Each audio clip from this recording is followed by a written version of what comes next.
વચનામૃત ક્રમાંક 265 યમ નિયમની ગાથા ત્રીજી કાલે વાંચી ગયા. એમાં છેલ્લે એમ આવ્યું કે વ સાધન બાર અનંત કિયો તદપી કચુ હાથ હજુ ન પર્યો. ઘણા બધા સાધન આત્મકલ્યાણ કરવા માટે આગલા જન્મમાં આપણે કર્યા, તદપી કચુ હાથ હજુ ન પડ્યો. છતાં પણ આત્માનું કલ્યાણ ન થયું. તો અબ ક્યોન પાવે ચોથી ગાથામાં अब क्यों विचार हैं मन से कछु और रहा उन साधन से पण बिन सदगुरु कोई न भेद रहे. मुख आगल है कह बात कहें अब क्यों विचार हैं मन से.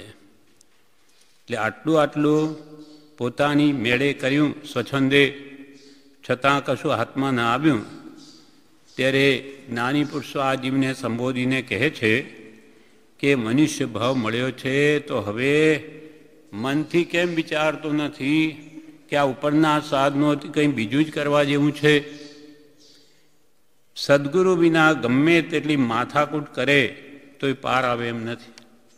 કેમ કે આપણે માર્ગના અજાણ છીએ. નાની પુરુષો જાણે છે કે મોક્ષનો માર્ગ કેવી રીતે છે. એટલે સત્પુરુષ વિના ગમે તેટલી માથાકૂટ મોક્ષ મેળવવા માટે કરે તો પણ મોક્ષ પ્રાપ્તિ જીવને થાય નહીં. સદગુરુ મળે તો આત્મા પાસે જ છે. આત્મા ક્યાંથી બહારથી આવવાનો છે?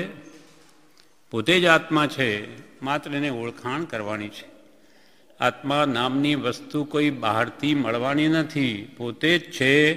સદગુરુ મળે તો કહે છે કે આત્મા પાસે જ છે, દ્રષ્ટિ ફેરવવાની છે. દેહને જુએ છે તેના બદલે આત્મા જોવાની દ્રષ્ટિ કરવાની છે.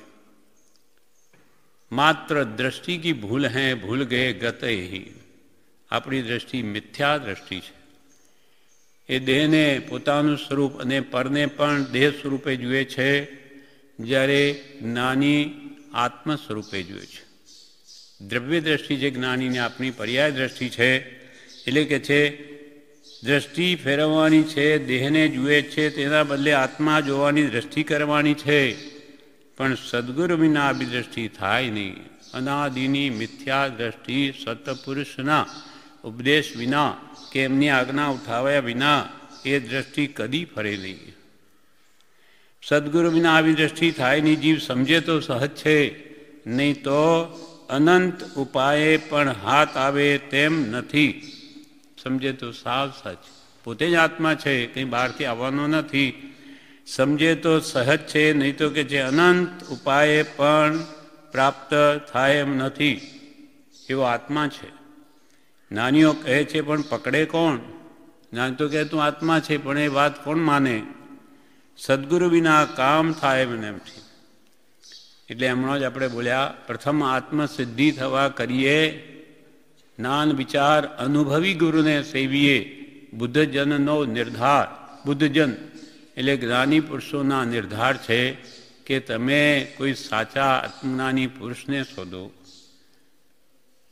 બીજું કાંઈ શોધમાં માત્ર એક સત્પુરુષને શોધીને તેના ચરણ કમલમાં સર્વભાવ અર્પણ કરી દઈ વર્ત્યો જા, અને પછી જો મોક્ષ ન મળે તો મારી પાસે જ લેજે. તો શું તમારી પાસે સ્ટોકમાં પડ્યા છે? એવું નથી.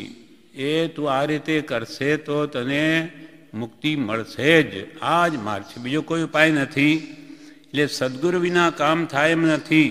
સદગુરુ મળે તો જ આત્મા સમજાય. કેમ? તો કે જ્ઞાની એ આત્મા જાણ્યો છે, અનુભવ્યો છે, માટે એ જ આત્મા પ્રાપ્તિનો ઉપાય બતાવી શકે. બીજો કોઈ નહીં બતાવે. ખબર જ નથી બીજાને, બીજો શું બતાવે? એને પોતાને જ માર્ગની ખબર નહીં હોય, બીજાને કેમ બતાવી શકે? એમ સદગુરુ મળે તો જ આત્મા સમજાય. એ વિના રહસ્ય જણાય તેમ નથી. જે રહસ્ય સ્વરૂપ પ્રાપ્તિ એ જ્ઞાનીથી જ થાય, એની કોઈ ઉપાય નહીં થાય. અને જબ જાગેંગે આત્મા તબ લાગેંગે રંગ. જ્ઞાની ઉપદેશ આપે, આત્મા જાગે તો જ રંગ લાગે. ખરો ગુરુ તો પોતાનો આત્મા જ છે. જ્ઞાની ગમે તેટલું કહે પણ પોતે માને જ નહીં, તો જ્ઞાની શું કરે? એટલે ખરો ગુરુ તો પોતાનો આત્મા જ છે. એ જ્યારે જાગશે ત્યારે કામ થશે. પોતે પોતાનો વેરી થઈને વર્તે છે, તેના બદલે પોતે પોતાનો મિત્ર થઈને વર્તશે ત્યારે કામ આપશે. અનાથી મુનિ શ્રેણિક મહારાજનો ઉપદેશમાં શું કહ્યું કે આપણો આત્મા જ નંદન વન જેવો છે, આપણો આત્મા જ નરકે લઈ જનાર છે, અને આપણો આત્મા જ મિત્ર ને આપણો આત્મા શત્રુ છે. એ જ કર્મને કરનાર અને એ આપણો આત્મા સર્વ કર્મનો નાશ કરીને મોક્ષે લઈ જનાર છે. નાની તો માત્ર ઉપદેશના દાતા છે, કરવું તો આપણે જ પડશે. આવી ચાવી સદગુરુના હાથમાં છે. માને તો કામ થઈ જાય. પ્રભુ શ્રી કે કીલી ગુરુ કે હાથ નહીં પાવેંગે ભેદ વેદ મેં. ચાવી ગુરુના હાથમાં છે. જેમ તાળું મારેલું હોય, ગમે એટલે એને પથરા મારે તેથી કે તાળું ખુલે નહીં, ઉઘડે નહીં, પણ એક ચાવી આપી દે તો તરત ખુલી જાય. એમ નાની જાણે છે કે આત્માનું કલ્યાણ કેવી રીતે થઈ શકે, એટલે એના ઉપદેશ જીવ કરે તો બધું સવળું છે. अब क्यों विचार है मन से कछु और रहा उन साधन से. આટલું બધું કર્યું છતાં પ્રાપ્તિ ન થઈ, તબ ક્યોં વિચાર હે મનથી. હવે તે મનથી હજુ કેમ વિચારતો નથી કે અનાદિકાલનો પુરુષાર્થ ભોગ ગયો તો એ સાધનોથી કંઈ બીજું કરવા જેવું છે. अब क्यों न विचारत है मन से कछु और रहा उन साधन. साधन એના જ છે. साधन जप तप क्रिया भक्ति स्वाध्याय के ए प्रतिक्रमण के सामायिक पापती पाछा हटવું સમભાવમાં આવવું એ જ સાધન છે. પણ સદગુરુ વિનાનું મર્મ રહસ્ય સમજાતું નથી, અને એ સાધન વડે પ્રથમ આત્મજ્ઞાન કરવાનું છે. ખાલી જીવ સાધન કર્યા કરે છે, પણ આત્માને ઓળખાણ કરવાનું એને લક્ષ્ય જ નથી, એને બધું ભોગ જાય છે. દોડત દોડત દોડત દોડ્યો જેથી મનની રે દોડજીને સર. પ્રેમ પ્રતીત વિચારો ઢોંકડી દુર્ગમ લે જોરે જોડજીને સર. ધર્મજીને સદ ગાઉં રંગ છું. દોડ દોડ કરે, ખૂબ દોડે. ક્યાં જવું છે તો એ તો કે ખબર નથી. તે દોડ શું કામની? લક્ષ્ય પેલા બંધાય કે મારે આ ગંતવ્ય સ્થાને પહોંચવું છે, તો એ દોડ કામની છે. તો એટલો બધો દોડે છે, પુરુષાર્થ કરે છે, પણ પ્રાપ્તિ શું કરવી છે તે તો કે ખબર નહીં. બધા કરે એટલે આપણે કરવાનું. રૂઢિગત ક્રિયા થયા કરે છે. આત્મશુદ્ધિનો કે વિષય કસાય ઘટાડવાનો લક્ષ્ય જ નથી. એટલે બધી ક્રિયા ભોગ જાય છે. અથવા ઊંડે ઊંડે એવી ઈચ્છા છે કે ધર્મ કરીશ તો સુખી થઈશ. સુખ શું? આ સંસારિક સુખ. સંસારમાં મારું બધું વ્યવસ્થિત ચાલે, ઘર કુટુંબ ખાણી પીણી રહેણી બધું વ્યવસ્થિત, એટલે બસ આ સુખ. અને એથી વિશેષ દેવ પરલોકમાં જઈએ, બીજા ભાવ દેવલોક મળે, એથી વળી આત્માનું સુખ શું? એ તો કોઈના લક્ષ્યમાં જ નથી. આપણને ખબર નથી, કહેતા કહેતી કહીએ છીએ. એટલે ઊંડે ઊંડે એને ઇન્દ્રિય સુખની જ ઈચ્છા રહે છે. એટલે લક્ષ્ય ઇન્દ્રિય સુખનો છે. કરવાનું છે આત્મસુખનું, આત્માની ઓળખાણ એ તરફ ભાન જ નથી.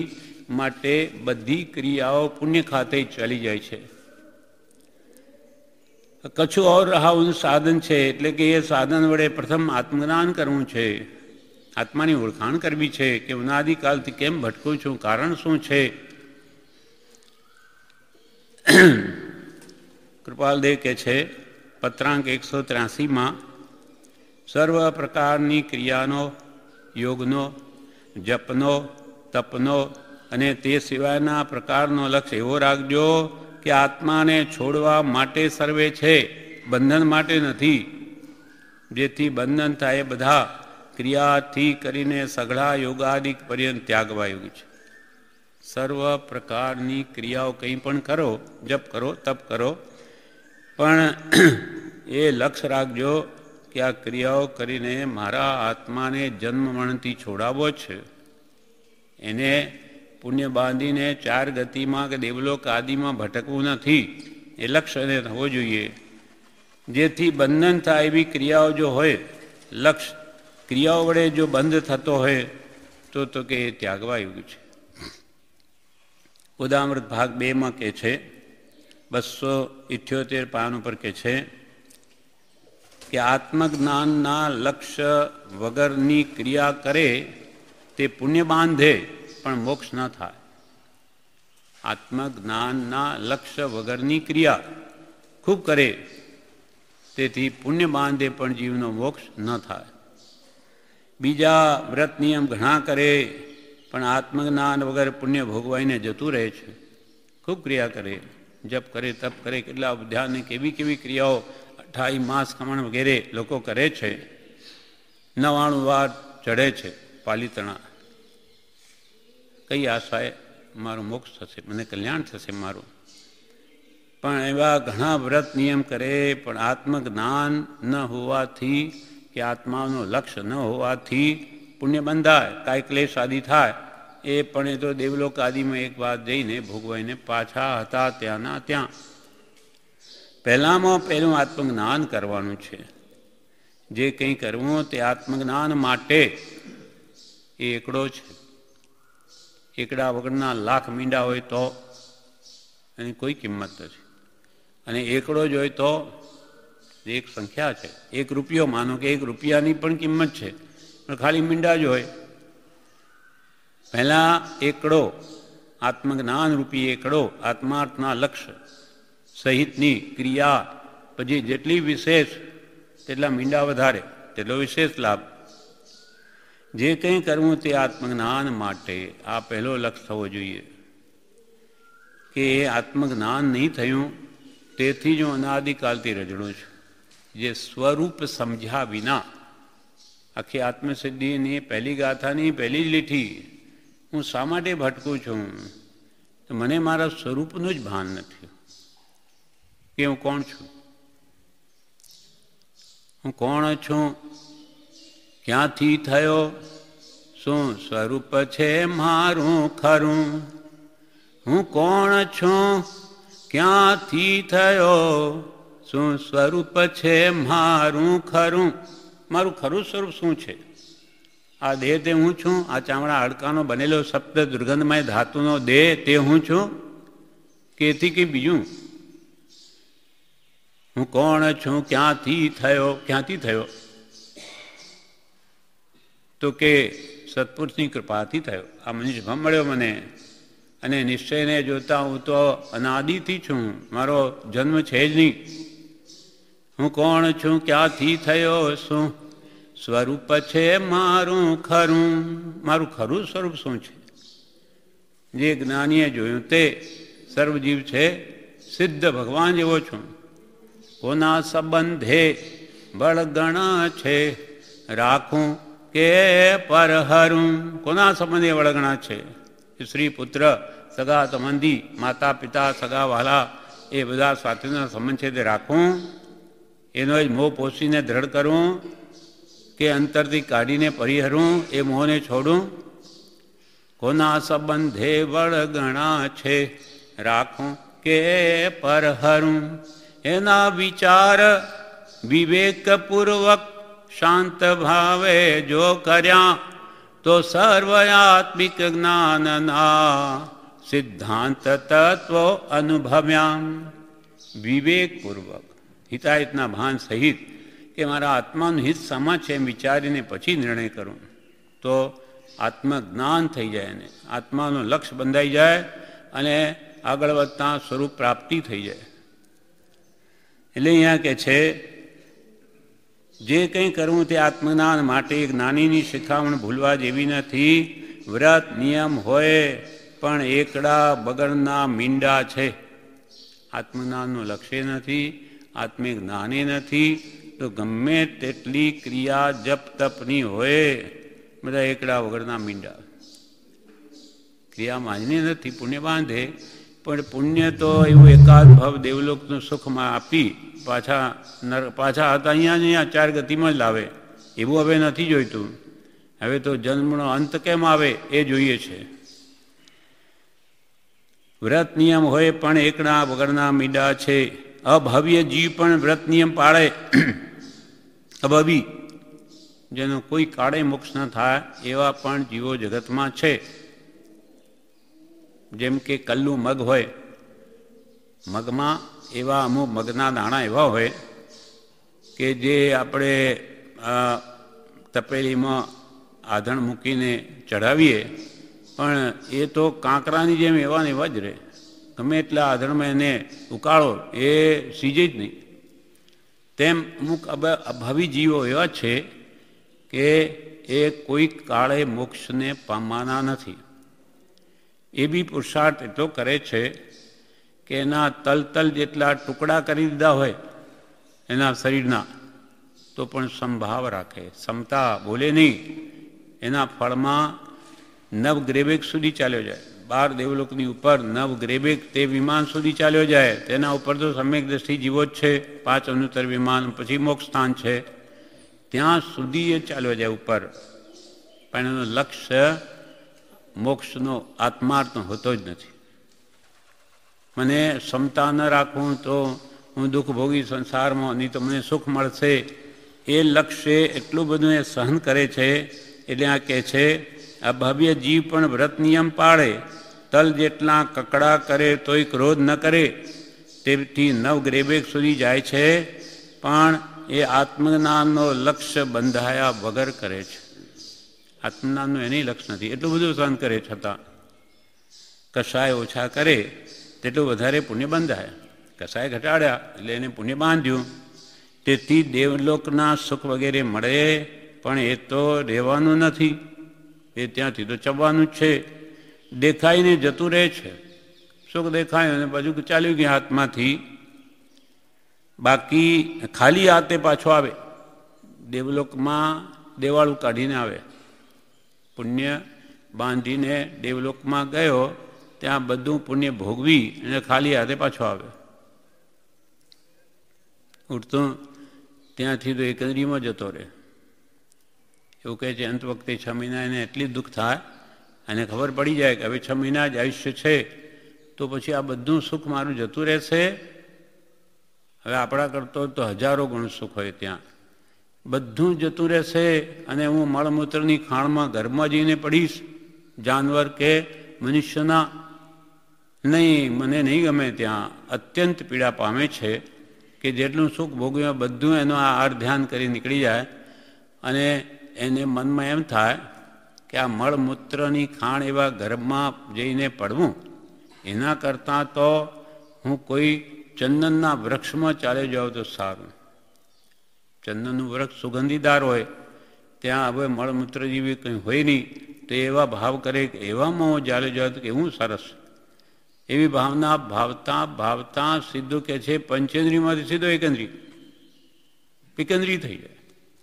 અહો મહા મુશ્કેલી. અનંત કાળે એકંદ્રીમાંથી બેન્દ્રી થાય, બેન્દ્રીમાંથી અનંત કાળે ત્રેન્દ્રી થાય, પણ પાછો પંચેન્દ્રીમાં એકંદ્રીમાં જતો રહ્યો એટલે બહુ મોટી ખોટ આવે.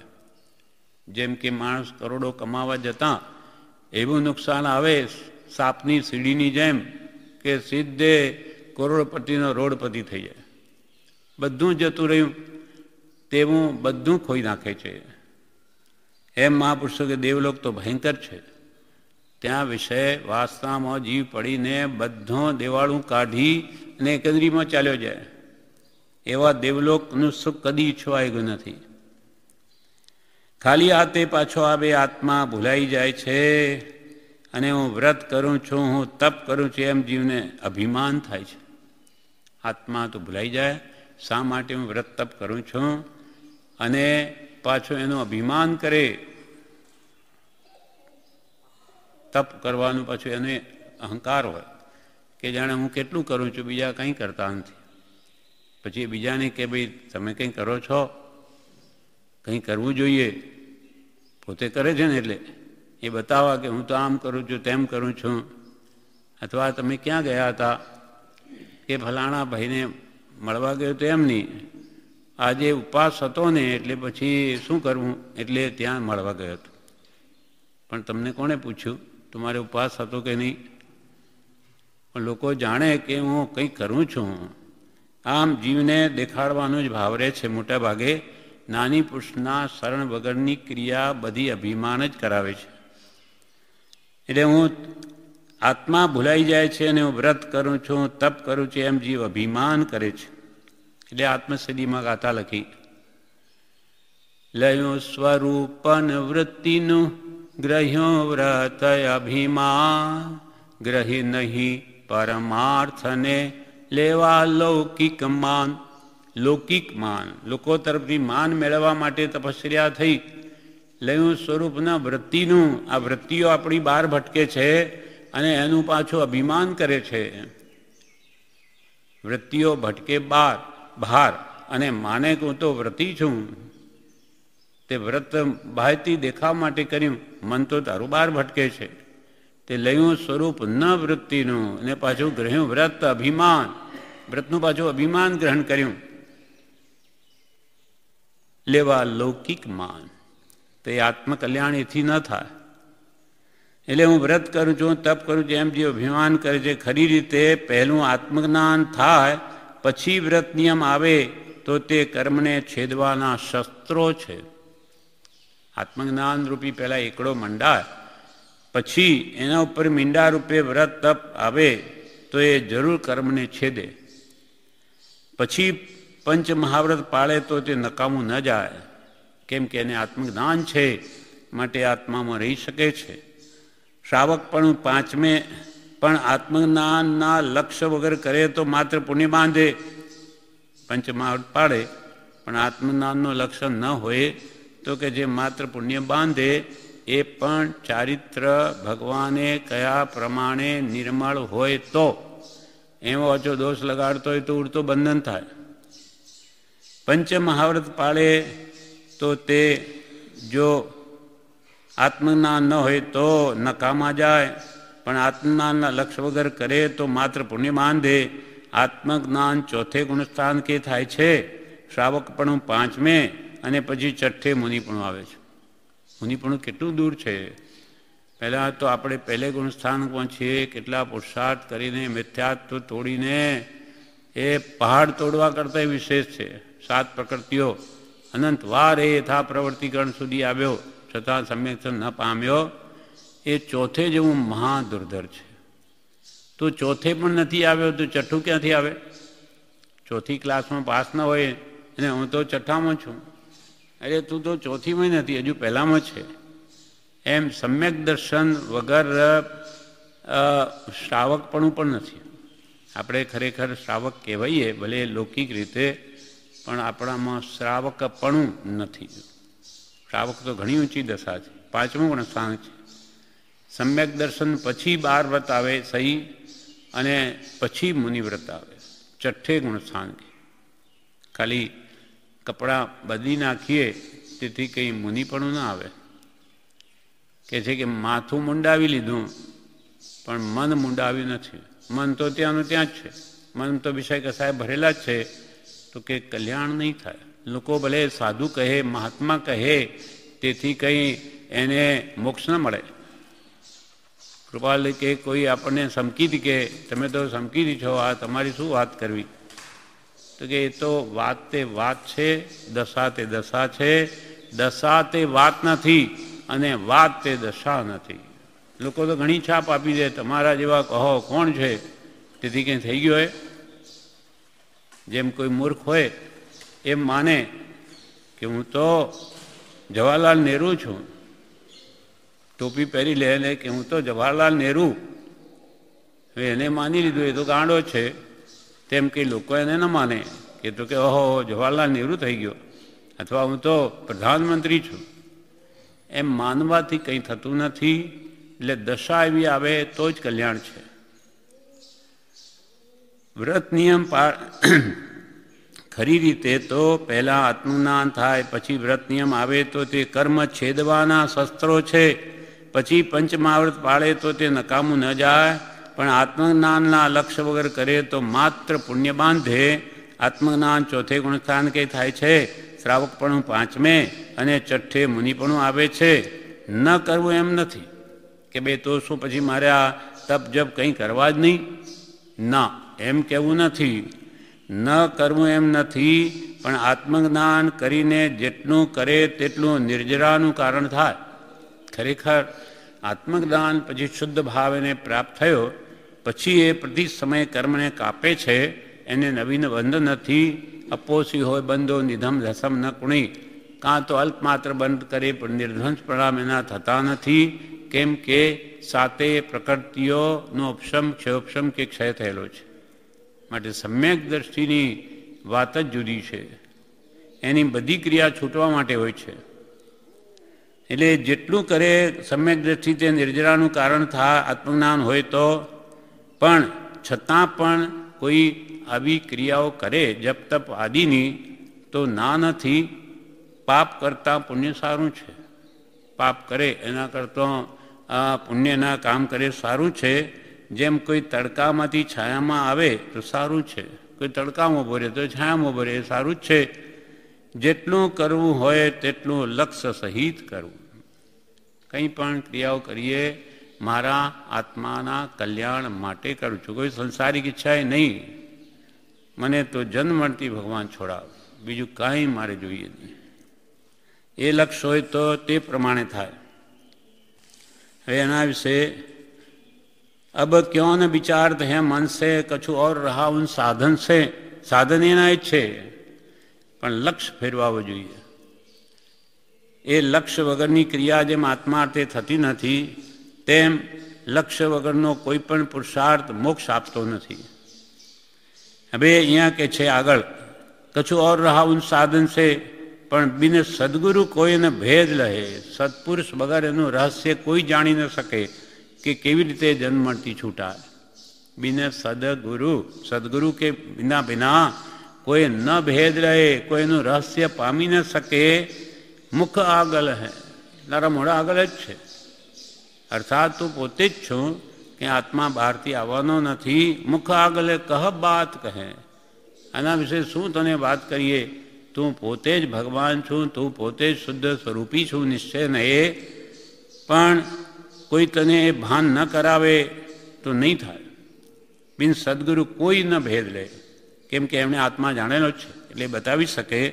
એટલે કૃપાલદેવ આ વિશે 803 5 હાથ નોંધ પહેલીમાં વચનામૃતમાં જણાવે છે, જે પુરુષ સદગુરુની ઉપાસના વિના નિજ કલ્પનાએ આત્મ સ્વરૂપનો નિર્ધાર કરે તે માત્ર પોતાના સ્વચ્છંદના ઉદયને વેદે છે એમ વિચારવું ઘટે છે. કેવી રીતે વિચારવું? જે પુરુષ સદગુરુની ઉપાસના વિના એટલે જ્ઞાની પુરુષની આજ્ઞા ઉઠાવ્યા વિના એટલે કે જ્ઞાની કહે તેમ કર્યા વિના નિજ કલ્પનાએ પોતાના સ્વચ્છંદે આત્મ સ્વરૂપનો નિર્ધાર કરે કે હું તો આત્મા છું, મારા આત્માનું કલ્યાણ કરવું છે, એમાં જ્ઞાની ગુરુની શી જરૂર છે? મારે જ કરવું છે કે જ્ઞાની તો કરી આપે નહીં. એમ કરીને તો તે નક્કી કરે હું જ આત્મા છું, મારે મારો પુરુષાર્થ જ્ઞાનીની શી જરૂર? એમ માનીને નિમિત્તને છોડી દે. એ જે તજે નિમિત્ત તો પામે નહીં, સિદ્ધત્વને રહે ભ્રાંતિમાં સ્થિત. નિમિત્ત તો જોઈએ છે, નિમિત્ત વગર એના ભાવ બનતા જ નથી. એટલે જે પુરુષ સદગુરુની ઉપાસના વિના નિજ કલ્પનાએ આત્મ સ્વરૂપનો નિર્ધાર કરે કે હું આત્મા છું, તે માત્ર પોતાના સ્વચ્છંદના ઉદયને વેદે છે. સ્વચ્છંદનો એને બિચારે મિથ્યાત્વનો ઉદય છે, તેથી એમ માની લીધું કે હું તો આત્મા જ છું. જેમ નિશ્ચયવાદીઓ કહે ને આત્માને ક્યાં બંધન છે? બંધ મોક્ષે કલ્પના, એ તો ભાખે વાણીમાં અને વર્તે પાછા મોહાવેશમાં શુષ્ક જ્ઞાની તે અહીં. મોટી મોટી જ્ઞાનની વાતો કરે આત્મા શુદ્ધ છે, એને ક્યાં મને બંધન છે જ નહીં, એ તો શુદ્ધ ભૂત ચૈતન્ય ગ્રંથ છે, એને ક્યાં વળગે છે કર્મ? અને વર્તે પાછો મોહમાં. એ તો કે દેહની ક્રિયા દેહ કરે, આપણે આત્માને ક્યાં ચોંટે છે? એવું માની લે, તેથી બંધન અટકી જાય નહીં. આવા નિર્ણયો કરે તો એ પોતાના સ્વચ્છંદના ઉદયને વેદે છે એમ વિચારવું ઘટે છે. અને જે જીવ સત્પુરુષના ગુણનો વિચાર ન કરે અને પોતાની કલ્પનાના આશ્રય વર્તે તે જીવ સહજ માત્રમાં ભવવૃદ્ધિ ઉત્પન્ન કરે છે. કેમ કે અમર થવાને માટે ઝેર પીએ છે. થવું છે અમર અને પીએ છે ઝેર, એથી અમર થવાય? એ તો વહેલો મારી નાખે અને તરત જ મરી જાય. જે જીવ સત્પુરુષના ગુણનો વિચાર ન કરે, સત્પુરુષો કેવા ગુણી છે અથવા જ્ઞાનીના કયા કયા ગુણો હોય, જ્ઞાની પુરુષના કયા લક્ષણો હોય, આત્મજ્ઞાન, સમદર્શિતા, વિચરે ઉદય પ્રયોગ, અપૂર્વ વાણી, જેની અપૂર્વ વાણી હોય. અજ્ઞાની પાસે કોઈ કાળે વાણી સાંભળવા ન મળે. અપૂર્વાણીને પરમ શુદ્ધ ગુણ હોય, સર્વશાસ્ત્રના મર્મના રહસ્યના જ્ઞાતા હોય. અપૂર્વાણી પરમ શુદ્ધ સદગુરુ લક્ષણ યોગ્ય સત્પુરુષના આ લક્ષણો છે.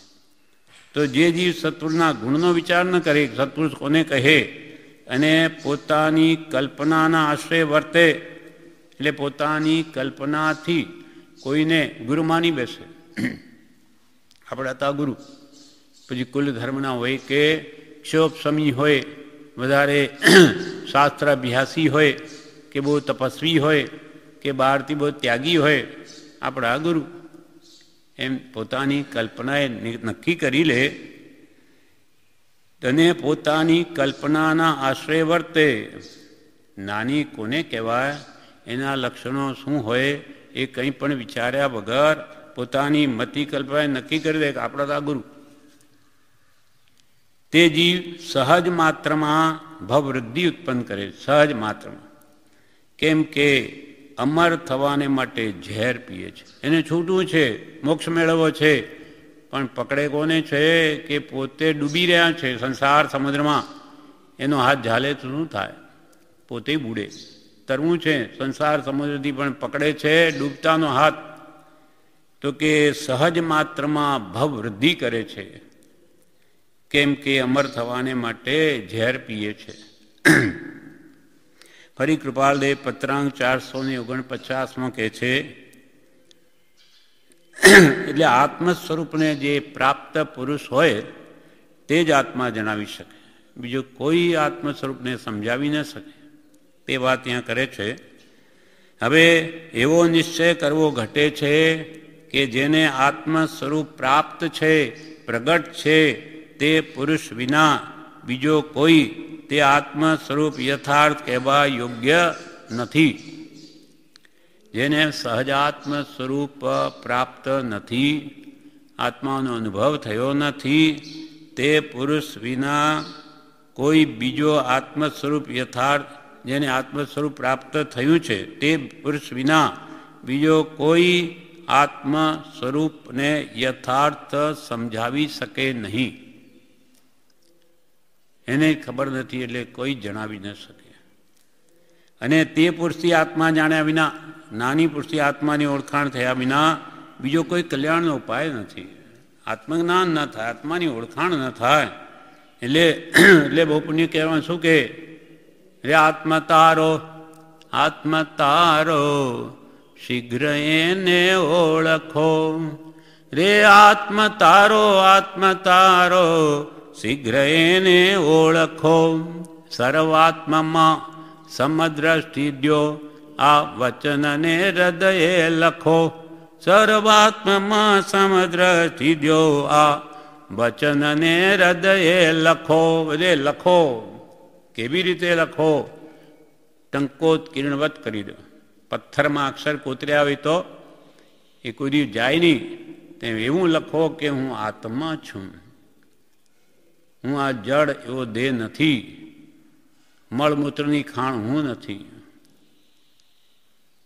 ખાણ મૂત્ર ને મળની, કાયા કેવી? મળમૂત્રની ખાણ. આ શું હતું? ના, એના પહેલા શું બોલ્યો? હા, ખાણ મૂત્ર ને મળની, રોગ જરા ને નિવાસનું ધામ. કાયા એવી ગણીને માન તજીને કર સાર્થકામ. કાયા એટલે શરીર કેવી છે? મળમૂત્રની ખાણ છે. સોનાની ખાણ હોય તો સોનું નીકળે, હીરાની ખાણ હોય હીરા નીકળે, પણ આ તો શાની ખાણ? મળમૂત્રની ખાણ. એમાં જે વસ્તુ નાખો બધી મળમૂત્ર બની જાય. એટલે શરીર વિસ્ટા ફેક્ટરી, એને આ તો ફેક્ટરી છે, કારખાનું. શું? વિસ્ટા બનાવવાનું. તમે સારામાં સારી વસ્તુ બદામ પિસ્તા જે કહેતા હોય નાખો, એ વિસ્ટા બનાવીને બહાર કાઢશે. એનો પ્રોડક્ટ આ છે આખો. હવે એવા શરીરને આપણે સારામાં સારું વિશેષ રાગ મોહ કરીએ છીએ આપણે, તો કે આ જીવની કેવી મૂળતા છે, આ મિથ્યાત્વ કેટલું ગાઢ છે કે એના પ્રત્યે એને રાગ થાય, મોહ થાય છે. ખાણ મૂત્રને મળની રોગ ક્યાં રહે? શરીરમાં, કે ભીતમાં ન રહે. રોગ જરાવસ્થા ક્યાં આવે? વૃદ્ધાવસ્થા. શરીરમાં આવે. બધા દુઃખના કારણો છે. રોગ કે વૃદ્ધાવસ્થા, રોગ જરા અને નિવાસનું ધામ આ શરીર. કાયા એવી ગણીને, શરીરને તો એવું ગણ. આ વાત સત્ય છે, કોઈ કેમ ગણું પણ એવું નથી એમ કોઈ ન કહી શકે. એમ જ છે. કાયા એવી ગણીને હવે માન તજી, આ શરીરનું પાછું માન. મારા જેવો કોણ છે? એટલું અભિમાન વર્તે છે કે એની આંખ ઊંચી થાય તો એને કે મારા જેવો કોણ છે? એટલું બધું અભિમાન છે. તો કે આ બધું અભિમાન મૂકી દે. આ મળમૂત્રની ખાણનું શું અભિમાન કરે તું? માન તજીને આ દેહનું માન મૂકી દઈ કર સાર્થક કામ. આ કાયાથી સાર્થક કરી લે. મનુષ્ય ભાવ મળ્યો છે, અદ્ભુત કામ થાય એવું છે, તે આ કાયાથી કરી લે. તો ફરી પછી કદી મળમૂત્રની આ ખાણરૂપ જેલમાં કદી આવવું ન પડે. એમ હવે તો એવો નિશ્ચય કરવો ઘટે છે કે જેને આત્મ સ્વરૂપ પ્રાપ્ત છે, પ્રગટ છે, તે પુરુષ વિના બીજો કોઈ તે આત્મ સ્વરૂપ યથાર્થ કહેવા યોગ્ય નથી. અને તે પુરુષથી આત્મા જાણ્યા વિના, નાની પુરુષથી આત્મા જાણ્યા વિના બીજો કોઈ કલ્યાણનો ઉપાય નથી. કેમ કે આત્મજ્ઞાન વગર તો જન્મથી છૂટાય નહીં. તે પુરુષથી આત્મા જાણ્યા વિના આત્મા જાણ્યો છે એવી કલ્પના મુમુક્ષુ જીવે સર્વથા ત્યાગ કરવી ઘટે છે. નાની પુરુષ મળ્યા નથી, આત્માની ઓળખાણ થઈ નથી, છતાં એ માની બેસે કે આપણે તો આત્મા જાણી લીધો, આપણે ખબર પડી ગઈ આત્મા જ છું ને, હું કંઈ થોડો દેહ છું. આમ ઘણું ઠોકીને કહી દે, પણ દેહ તું નથી ને, શરીર તું નથી ને. પછી ત્યાં સાપ લાવીને છોડે તો પછી ભાગે કે નહીં? ત્યાંથી ઉઠીને ભાગવા માંડે. અરે પણ શું કામ ભાગો? આ તો તમે તો દેહ નથી ને, તમે તો આત્મા છો, તમારું શું જવાનું છે? તો કે એ તો કહેવાય એમ, પણ કંઈ આમ કંઈ ઉઠીને ન જવાય તો મારી નાખે. તો તેથી સિદ્ધ થાય કે તું દેહ જ છું, તારી માન્યતા દેહમય જ છું. જ્ઞાનીને તો સાપ ખોળામાં આવીને બેસે તોય ભય નહીં થાય. કૃપાલે લખ્યું સિંહ આવી કે સાપ આવીને જ્ઞાનીના ખોળામાં બેસે તો એને ભય નહીં થાય. તો એ વાસ્તવિક એમને આત્મજ્ઞાન છે. એમ એવા પુરુષથી આત્મા જાણ્યા વિના મેં આત્મા જાણે, એમ એવી કલ્પના મુમુક્ષુ જીવે સર્વથા ત્યાગ કરવી ઘટે છે. બિન સદગુરુ કોઈને ભેદ લે. હવે કૃપાલદેવ ફરી કહે છે પત્રાંગ 631માં જણાવે છે, પ્રથમ પદમાં એમ કહ્યું છે કે હે મુમુક્ષુ, એક આત્માને જાણતા સમસ્ત લોકને જાણીશ, અને સર્વ જાણવાનું ફળ પણ એક આત્મ પ્રાપ્તિ છે.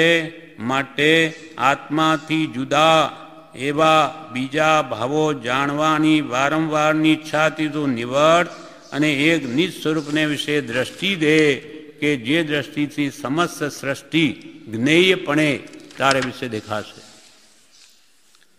હે મુમુક્ષુ, એટલે જેને મોક્ષની ઈચ્છા છે, છૂટવાનું ઈચ્છુક, હે મુમુક્ષુ, એક આત્માને જાણ તો સમસ્ત લોકને જાણીશ. અને સર્વ આ બધું જાણીને પ્રાપ્તિ શું કરવી છે? આત્મ પ્રાપ્તિ જ કરવી છે. માટે આત્માથી જુદા એવા બીજા ભાવો જાણવાની વારંવારની ઈચ્છાથી હોય તો નિવડ, છૂટો થા. બીજું બધું બહુ જાણ્યું, હવે તારી જાતને ઓળખ કે હું કોણ છું. એમ નિજ સ્વરૂપને વિશે દ્રષ્ટિ દે તો આત્મજ્ઞાન પછી કેવળ જ્ઞાન થયે સમસ્ત સૃષ્ટિ તારા જ્ઞાનમાં ઝલકશે. તો પછી બીજા પદનો સંક્ષેપ અર્થ કે છે, તો પછી મારે તો આત્માને જ જાણવાનો છે ને, તો પછી આ જપ તપ કરવાની શી જરૂર છે?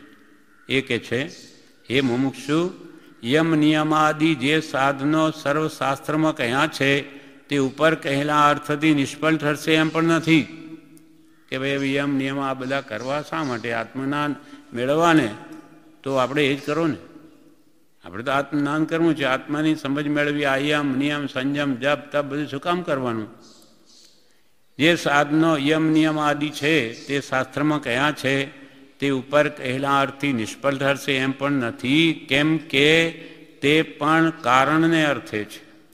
તે કારણ આ પ્રમાણે છે કે આત્મજ્ઞાન રહી શકે એવી પાત્રતા પ્રાપ્ત થવા તથા તેમાં સ્થિતિ થાય તેવી યોગ્યતા આવવા એ કારણો ઉપદેશ્યા છે.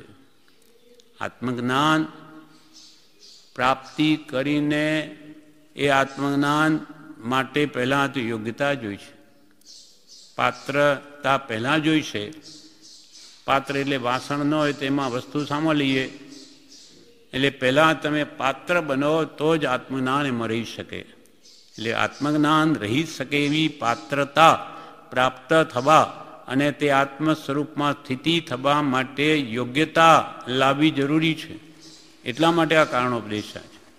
એટલે ત્યાગ, વૈરાગ્ય, ઉપશમ, ભક્તિ એ સાધનો જો ન હોય તો આત્મજ્ઞાન એને પ્રાપ્ત જ નહીં થાય. આ કારણો છે, સાધનો છે. સાધ્ય આત્મજ્ઞાન છે, પણ એ કારણ વગર કાર્ય નહીં થાય. પૈસા જોઈતા હોય તો પછી કંઈક ધંધો કે નોકરી કરવી પડે, પણ હું કંઈ નહીં કરું, મારે પૈસા તો જોઈશે, તો કે ભાઈ એ તો નહીં મળે. એમ મારે આત્મજ્ઞાન તો જોઈએ, પણ આ જપ તપ કે ક્રિયા કે ભક્તિ કે સત્સંગ સ્વાધ્યાય સ્મરણ કાંઈ જ ન કરવું તો કે એની પ્રાપ્તિ નહીં થાય. જેના જે કારણો હોય તે કારણ સેવે જ કારણ થાય, કાર્ય થાય. એટલે આત્મજ્ઞાન રહી શકે એવી પાત્રતા પ્રાપ્ત થવા તથા તેમાં સ્થિતિ થાય તેવી યોગ્યતા આવવા તે કારણો ઉપદેશ્યા છે. તત્વજ્ઞાનીઓ એથી એવા હેતુથી એ સાધનો કહ્યા છે, પણ જીવની સમજણમાં સામટો ફેર હોવાથી સે તે સાધનોમાં જ અટકી રહ્યો અથવા તે સાધન પર અભિનિવેશ પરિણામે રહ્યા. લક્ષ્ય ભૂલાઈ ગયું. સાધનો કર્યા કરે, ખૂબ જપ તપ કરો. પૂછ્યું હોય ગુરુઓને તો એમ જ કહે તમે કર્યા કરો ક્રિયા, બધું થઈ જશે. અરે પણ કંઈ મનના કંઈ વિષય કસાયના મંદતા આવતી નથી, કસાયો ઘટતા નથી, બધું થશે, કર્યા કરો. એમ લક્ષ્ય આત્માર્થ નહીં હોવાથી તે તરફ બસ ખાલી ક્રિયા જડ બની ગયા. હવે એના માટે આવો મોક્ષ માર્ગ એ આસાન નથી કે સહજ માત્ર મળી જાય. એના માટે કૃપાલદેવ પત્રાંક 647 કહે છે, અગમ અગોચર નિર્વાણ માર્ગ છે. નિર્વાણ માર્ગ એટલે મોક્ષનો, નિર્વાણ એટલે મોક્ષ. મોક્ષનો માર્ગ કેવો છે? અગમ, અગમ્ય, સહેજે દેખાયો નથી. આ માર્ગ તો બીજા મુંબઈ અમદાવાદના દેખા, આ તો મોક્ષનો માર્ગ છે. જન્મથી છૂટવાનો અંતરંગ આત્મશુદ્ધિનો માર્ગ છે. તે અગમ્ય છે, અગોચર છે, નજરે દેખાયો નથી. અગમમાં અગોચર નિર્વાણ માર્ગ છે, એમાં સંશય નથી, એમાં કોઈ શંકાને સ્થાન નથી. પોતાની શક્તિએ સદગુરુના આશ્રય વિના એ માર્ગ શોધવો અશક્ય છે. પોતાની શક્તિથી હું તો મોક્ષ માર્ગ જાણી લઈશ નહીં. અનંત કાળમાં અનંતવાર એમનેમાં કહ્યું તેમ સાધન કર્યા, હજુ સુધી જાણી શક્યો નથી.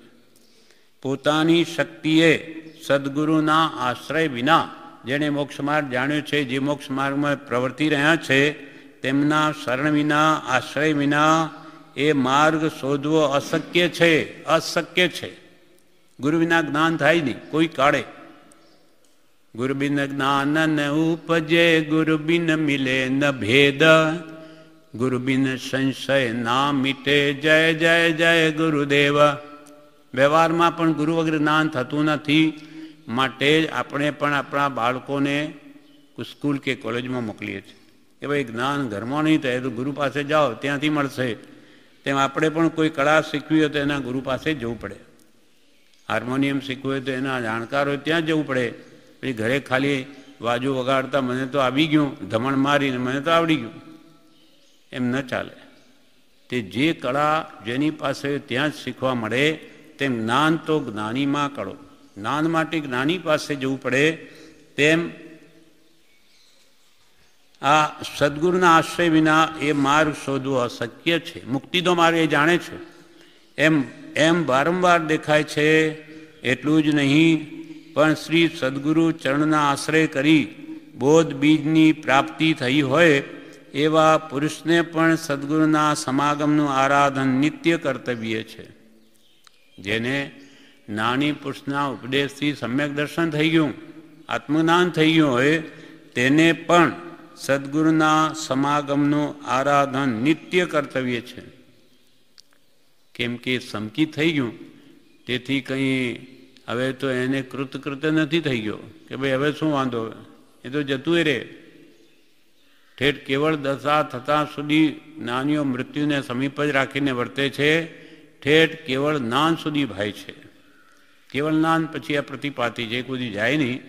પણ સમકી થઈ ગયું એટલે જાણે આ તો શરૂઆત છે હજુ મોક્ષ માર્ગની, અને તેમાં પૂર્ણાતિ માની લે તો એ આગળ વધી ન શકે. એટલે એવા જેને બોધ બીજની પ્રાપ્તિ થઈ ગઈ, સમ્યક દર્શન થઈ ગયું, એવા પુરુષને પણ સદગુરુના સમાગમનું આરાધન નિત્ય કર્તવ્ય છે. પ્રત્યેક જોગ ન હોય તો એના વચનોનું અવલંબન એને પ્રતિદિન રાખવા યોગ્ય છે. જગતના પ્રસંગ જોતા એમ જણાય છે કે તેવા સમાગમ અને આશ્રય વિના નિરાલંબ બોધ સ્થિર રહેવો વિકટ છે. કૃપાલ કે જગનું વાતાવરણ જગતનું એટલું બધું મોહમય છે અને અનાદિનો મોહ અંદર પડ્યો જ છે. એટલે ગમે ત્યારે જીવ ત્યાં ખેંચાઈ જાય મોહમાં. એટલે એમ જણાય છે, કૃપાલે કહે છે, જગતના પ્રસંગ જોતાં એમ જણાય છે કે તેવા સમાગમ, જ્ઞાની પુરુષનો કે જ્ઞાની પુરુષના વચનનો સમાગમ કે એનો આશ્રય, એનું શરણ વિના નિરાલંબ બોધ સ્થિર રહેવો વિકટ છે. આલંબન વગર ટકવું અતિ દુર્લભ છે, પડી જાય. એટલે કે નિરંતર એનો સમાગમ જરૂરી છે. નાની પુરુષો આપણને દરેક બાબતમાં ચેતાવે છે, ક્યાંય પડવા દેતા નથી. એના ઉપર એક દૃષ્ટાંત છે, એક આચાર્ય ભગવંતનું દૃષ્ટાંત છે નાની પુરુષનું. જ્ઞાન અને ચારિત્ર્ય વડે પ્રધાન, શ્રુતના રહસ્યને પાર પામેલા, ભવ્ય જીવોને તારવામાં સમર્થ એવા એક આચાર્ય અને એક પોતાના શિષ્યો સાથે વિહાર કરીને જતા હતા. રસ્તામાં શું થયું, નાની ગુરુએ દૂરથી જોયું કે એક સુંદર બગીચો બહુ સુંદર દેખાઈ રહ્યો છે. હવે ત્યાં બધા શિષ્યો જશે અને બધાને રાગ થશે, મોહ થશે કે હા કેવો સુંદર બાગ બગીચો છે. એવા ભાવો એમને નિમિત્તને આધીન થઈ જશે. એટલે આચાર્યએ શું કર્યું, ત્યાં પોતે જ શિષ્યોને કહેવા લાગ્યા, નજીક આવે કે એમ કહે કે જુઓ શિષ્યો, જુઓ આ ફૂલો જુઓ, આ પાંદડા જુઓ કે આ ફળ જુઓ કેવા લટકી રહ્યા છે. એમ કહીને પછી શું કહે કે હે નિર્ગ્રંથો, હે મુનિઓ, આ પત્ર, પાન, ગુચ્છ, ગુલ્મ કે ફળો જુઓ, તેમાં રહેલા જીવો ચૈતન્ય લક્ષણરૂપ અનંત શક્તિવાળા છે. આ બધા જીવોમાં અનંત શક્તિ ભરેલી છે. એક એક જીવમાં અનંત નામ દર્શન સુખવીરીનો સ્વામી છે. છતાં આજે એમની કેવી દશા થઈ ગઈ. આ જીવો ચૈતન્ય લક્ષણરૂપ અનંત શક્તિવાળા છતાં તેને આવરણ કરીને રહેલા નાના વર્ણીય, દર્શના વર્ણીય, મોહનીય અને અંતરાય કર્મના ઉદય એ જીવો દાનાદિકની કાંઈ પણ પ્રવૃત્તિ કરી શકતા નથી. અને બિચારા એકેન્દ્રિય ભાવને પામેલા છે.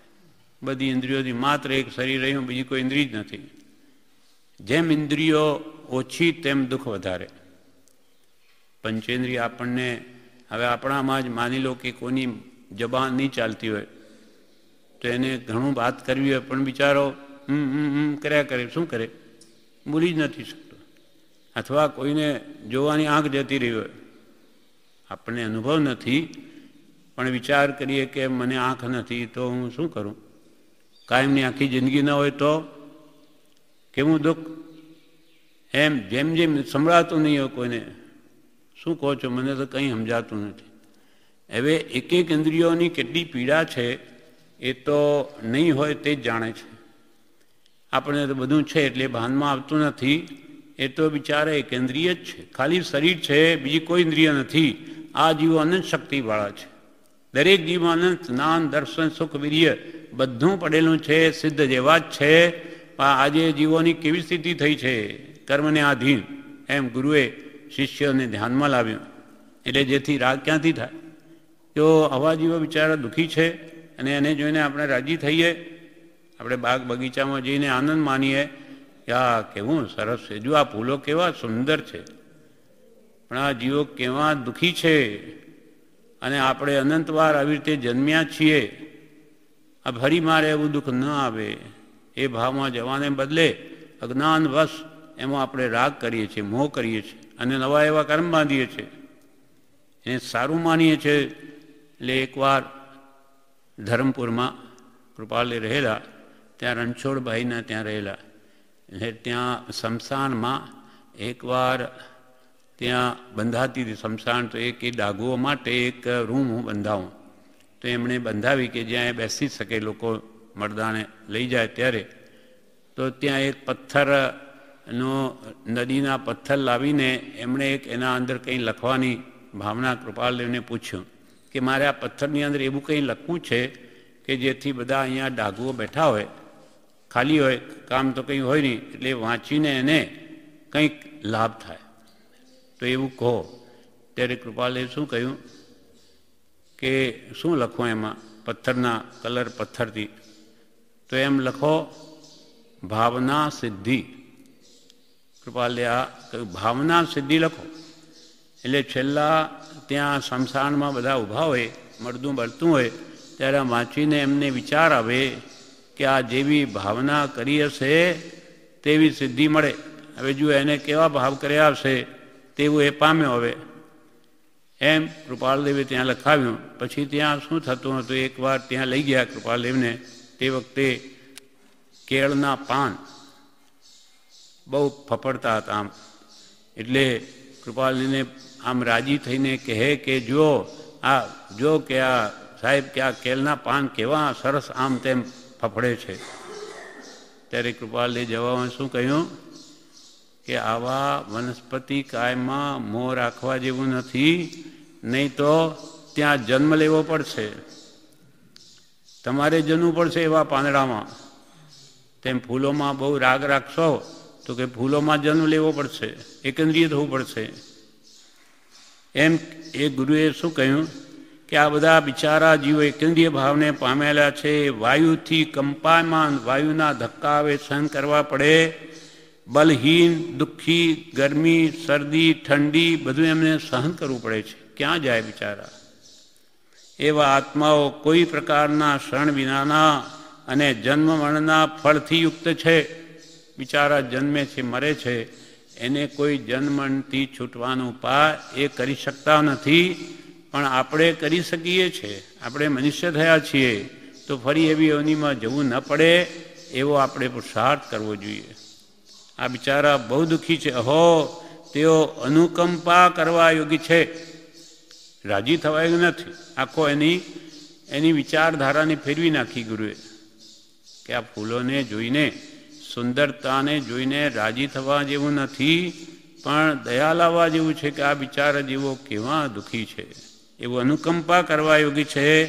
મન, વચન અને નેત્રાદિત રહિત, જેને મન નથી, વાણી નથી, નેત્ર આંખ નથી, આદિ ઇન્દ્રિયોથી રહિત એવા બિચારા પર કોણ દયા ન કરે? કોણ સારો સજ્જન હોય તે દયા ન કરે? એમ કહી સર્વના મનમાં વૈરાગ્ય ઉત્પન્ન કરીને આગળ ચાલ્યા.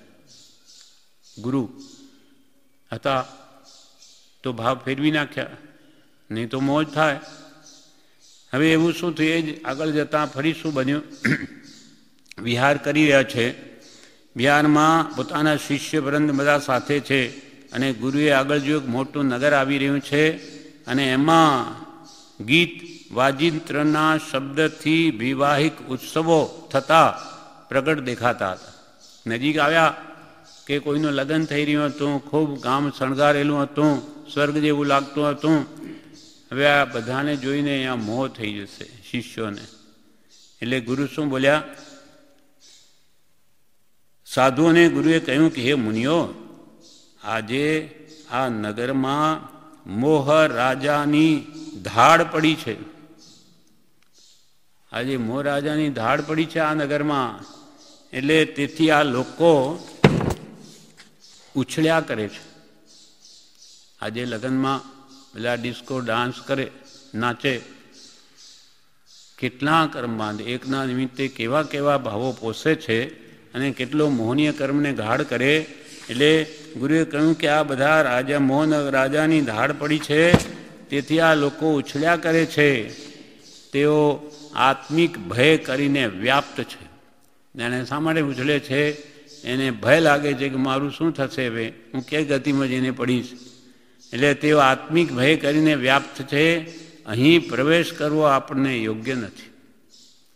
આ ગામમાં આપણે જવું યોગ્ય નથી.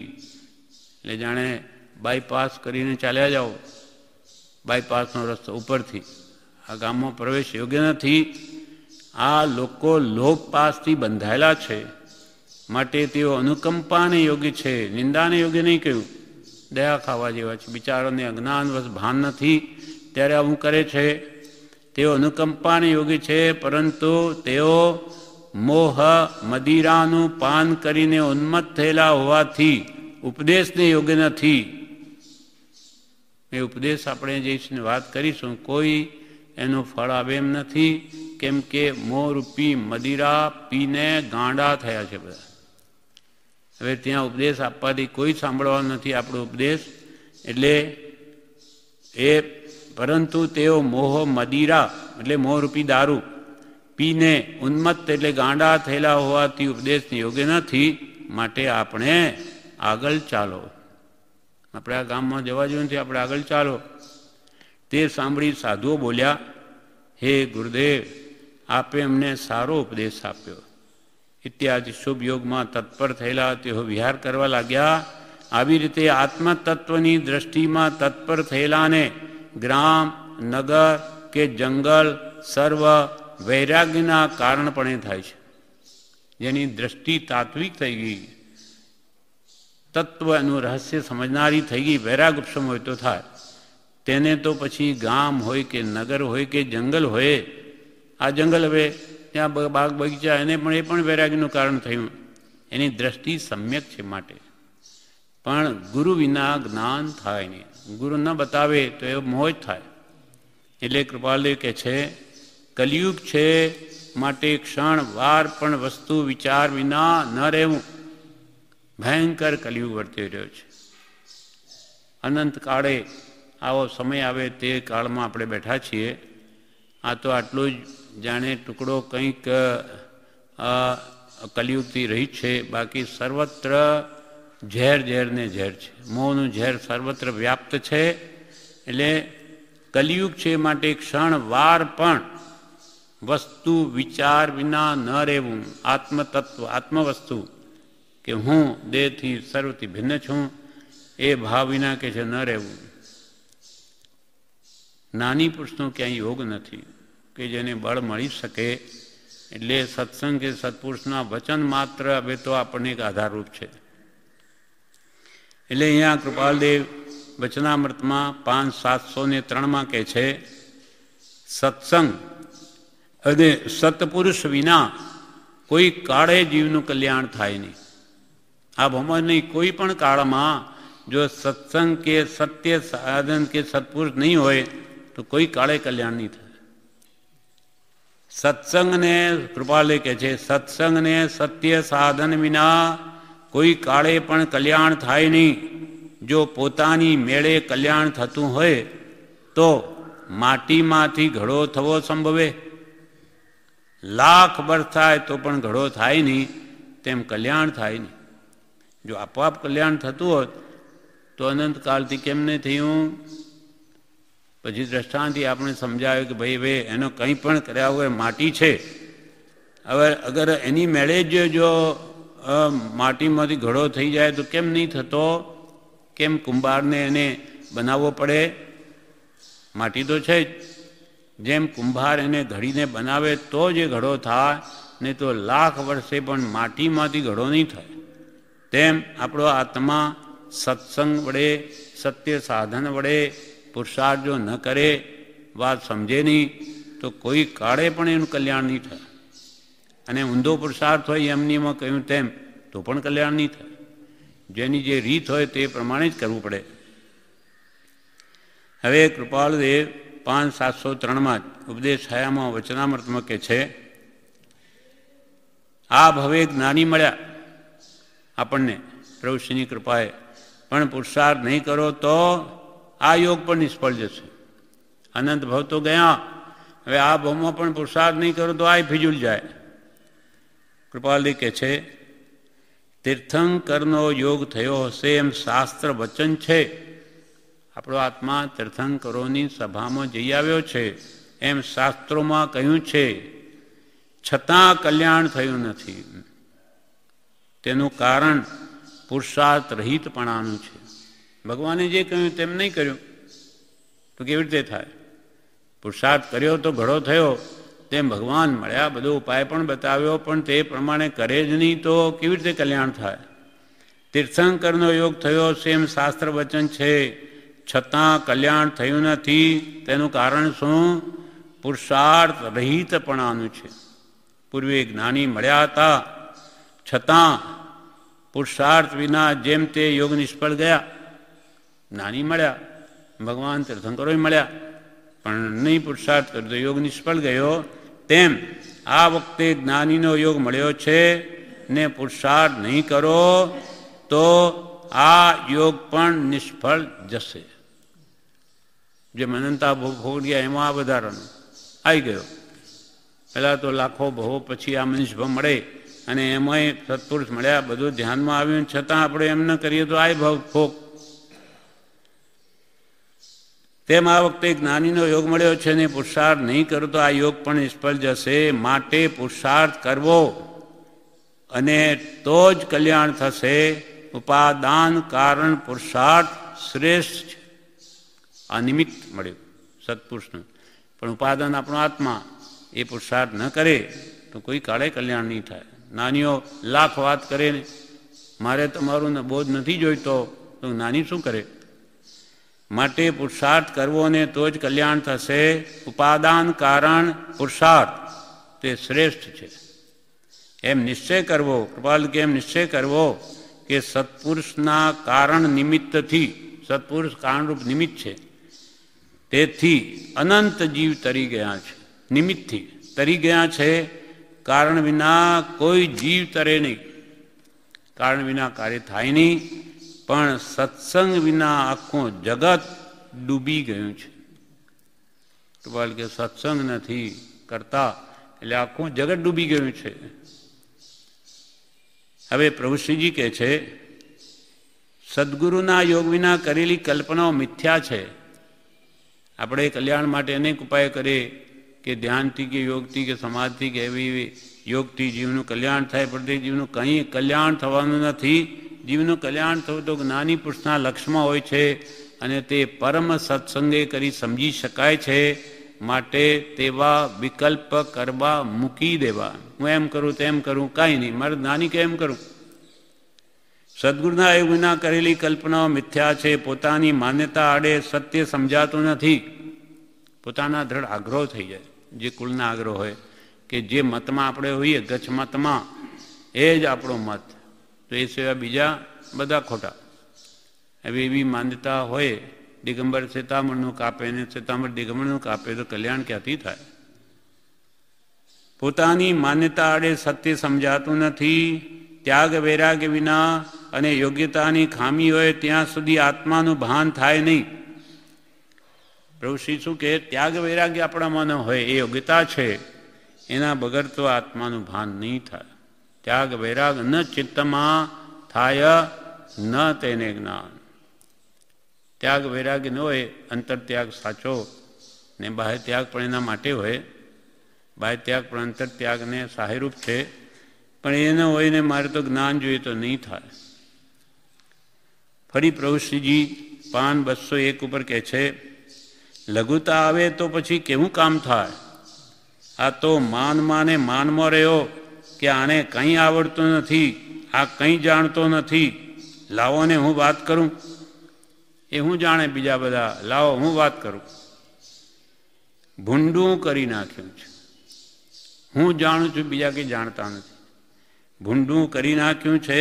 સત્સંગની તો બલિયારી છે. આ અવસર આવ્યો છે, ચેતવા જેવું છે. કૂંચી નથી તો તાળા સી રીતે ઉઘડે? તમે એટલા ઠોકાય ભટકાવે તો એ ઉઘડે નહીં, પણ ચાવી ફેરવે તરત ઉઘડી જાય. ઊંચી નથી તો તાળા સી રીતે ઉઘડે? તે આવવું જોઈએ. તેમ ગુરુ વિના જ્ઞાન નથી અને થાય પણ નહીં. ગુરુ વિના જ્ઞાન ન થાય. કીલી ગુરુ કે હાથ, કીલી એટલે ચાવી, તે ગુરુના હાથમાં છે. ગુરુ બતાવે તો ખુલી જાય, નહીં તો એ પતો જ નહીં ખાય. બીજે જાઓ ભલે ભટકો, તેથી તો તાળા ભટકાય પણ ઉઘડે નહીં. બીજે જાઓ, અજ્ઞાનીઓના આશ્રય લો, તેલી કે તાળું જેમ ભટકાય ને પણ ખુલે નહીં, તેમ તમને જ્ઞાન થાય નહીં. તે ગુરુ પાસેથી મળશે. સાચા આત્મજ્ઞાની ગુરુ એનો ઉપાય જાણે છે, તે મોનોપોલી છે. પ્રભુએ એકવાર એમ કહ્યું કે સદગુરુ પાસે એનો ઇજારો છે, એ આપે તો જ જ્ઞાન મળે, નહીં તો નહીં મળે. બુદ્ધામૃત ભાગ 2 માં બ્રહ્મચારી કહે છે, પોતે જ આત્મા હોવા છતાં તે સદગુરુ વિના સમજાય એમ નથી. પોતે જ છે, બિન સદગુરુ કોઈને ભેગ લે. મુખ આગળ હે, મુખ આગળ એટલે મોઢાની આગળ, એટલે કે પોતે જ છે. આત્મા કંઈ બહારથી આવતો નથી. આત્માની શંકા કરે કોણ કરે? આત્મા પોતે, આપ પોતે જ પોતાની શંકા કરે છે, હું કોણ છું? કોઈ ગાંડો માણસ સામેથી આવતો હોય, આપણને પૂછે કે હું કોણ છું? આપણે લાગે આ શું, એમ શું બોલે? એને બિચારે ભાનથી તેમ જ્ઞાનીઓ આપણને કહે કે આપણે કે હું કોણ છું? તો આ દેહ છું. તેમ પોતાને પોતાનું જ ભાન નથી. એમ પોતે જ આત્મા હોવા છતાં તે સદગુરુ વિના સમજાય તેમ નથી. આત્મા લેવા જવો પડે એવો નથી કે ભાઈ હવે આત્માની ખોજ કરવી છે, આપણે આત્માને ગવે શોધવો, ચાલો શોધવા નીકળી. આપ આત્મા શોધવા બહાર જઈએ, મળશે કંઈ બજારમાં કે જંગલમાં? આત્મા લેવા જવો પડે એવો નથી, પોતાની પાસે જ છે. પણ સદગુરુ વિના સમજાય એવું નથી. સમજે તો સહજ છે, વાત સમજાઈ જાય તો સહજ પોતાનું સ્વરૂપ જ ખ્યાલ આવી જાય, અને નહીં તો અનંત ઉપાય પણ નથી. નાની પુરુષો કહે છે કે પ્રાપ્તની પ્રાપ્તિ કરવી છે. વસ્તુ પ્રાપ્ત જ છે, એની જ પ્રાપ્તિ કરવી છે. જેમ એના ઘરમાં ધન દાટેલું હોય પણ એને ખબર ન હોય, તે એને પ્રાપ્ત તો છે, ધન તો છે ઘરમાં જ દાટેલું, એને ખબર નથી. પિતાએ દાટેલું, એને ખબર નથી, પણ દાટેલું છે, પ્રાપ્ત તો છે, પણ ભાન નથી, બેભાન છે. તેને બદલે ભાન કરવાનું છે. એના પર એક દ્રષ્ટાંત છે, એક શેઠનું દ્રષ્ટાંત છે. એક શેઠ નિર્ધન થઈ ગયા. પૈસો પહેલાં ઘણો હતો, પણ નિર્ધન થવાથી પરદેશ કમાવા ગયા. તે વખતે તેના મિત્ર એક સાધુ બનેલા, તે એના ઘરે આવ્યા અને પૂછ્યું એની પત્નીને કે ભાઈ ક્યાં છે? તો પત્નીએ કહ્યું કે તો કમાવા પરદેશ ગયા છે. ત્યારે સાધુ પુરુષે શું કહ્યું? છે તો ઘરમાં અને શોધે છે બહાર. છે તો ઘરમાં અને શોધે છે બહાર.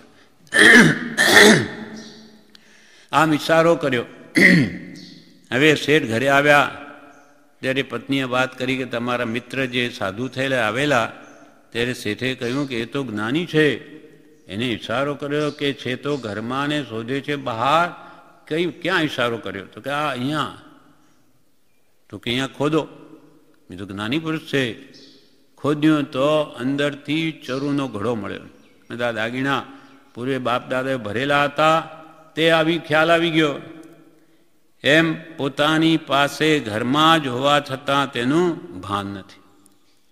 એવી રીતે આપણો આત્મા અનંત સુખનું ધામ છે, સ્વયં જ્યોતિ સુખધામ છે. પણ આ સુખને મારે આપણે ક્યાં શોધીએ છીએ? બહાર, ઇન્દ્રિયોમાં. ખાવામાં સુખ શોધીએ, હરવા ફરવામાં, પણ સુખ તો અંદર જ છે. પણ એને ભાન નથી. એ ભાન ગુરુ કરાવે. તેમ અનંત સુખરૂપ એવો આત્મા પોતે જ હોવા છતાં તેનું ભાન નથી. ભાન કરાવનાર સદગુરુ મળે તો આત્માનું ભાન થાય અને સર્વકાળ અનંત સુખને પામી જીવ કાળાંતરે મોક્ષ પામે. સદગુરુ જો ભાન કરાવીએ તું કેવી રીતે આત્માને ઓળખવો, પકડવો, એને જો સમજાઈ જાય તો સર્વકાળનું દુઃખ જતું રહે. પણ ભાન કરાવનાર જ્ઞાની પુરુષ જોઈએ. આટલા કાળ સુધી જે કર્યું તે બધું નિષ્ફળ ગયું, પણ હવે સત્પુરુષનો યોગ થયો છે માટે લાગ આવ્યો છે. સમયે સમયે જીવ કર્મ બાંધે છે, કેળ બાંધીને પુરુષાર્થ કરવાનો છે. યમ અનિયમ વિચારે તો સત્પુરુષાર્થ જાગે. યમ નિયમ શા માટે વિચારવાનું? તેથી પુરુષાર્થ જાગે. યમ નિયમ બધું કર્યું પણ બાકી શું રહ્યું? તો કે બિન સદગુરુ કોઈ ન ભેદ લહે. સદગુરુના આધારે કરવાનું છે. આપણું કલ્યાણ સાથી થાય તે સદગુરુ જાણે છે. સંસાર ઉપરથી સર્વતા વૃત્તિ ઉઠે તો પ્રભુ પ્રત્યે પરમ પ્રેમ પ્રગટે. ઉપરથી મુમુક્ષુ કહેવરાવાથી કાંઈ નથી. બધા કે આપણે તો મુમુક્ષુ છીએ, તેથી કંઈ મુમુક્ષુતા આવી જતી નથી. છૂટું છૂટુંની ભાવના થવી જોઈએ. છૂટું છૂટું આ દુઃખોથી સંસારના એવો વૈરાગ્ય આવવો જોઈએ. બાહ્ય ક્રિયામાં આગ્રહ છે, પણ પરિણામ ફેરવવા એ મુખ્ય છે. બહારની ક્રિયાઓ બધી કરે, પણ અંદરના ભાવ ફરતા જ નથી. તેથી બાહ્ય ક્રિયામાં આગ્રહ છે, પણ પરિણામ ફેરવવા એ મુખ્ય છે. ક્રિયાઓ સત્સંગ કે ભક્તિ કરીને પણ અંતરંગ ભાવોમાં ફેરફાર ન થાય, વિષય કસાય ન ઘટે તો કલ્યાણ કેમ થાય? આ પ્રમાણે આ ગાથાનું વિવેચન ચોથી ગાથાનું પૂરું થયું. અબ ક્યો ન વિચારત હૈ મન સે, કछु ઔર રહા ઉન સાધન સે.